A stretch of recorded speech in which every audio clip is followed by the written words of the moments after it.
Junjunan alam Kangjeng Nabi urang Kangjeng Nabi Muhammad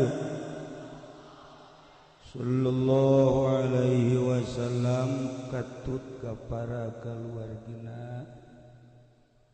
oge ka para sahabat-sahabatna rauh para tabi'in atba tabi'in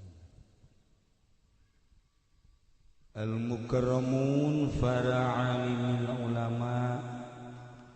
para asatidz para tokoh masyarakat bil khusus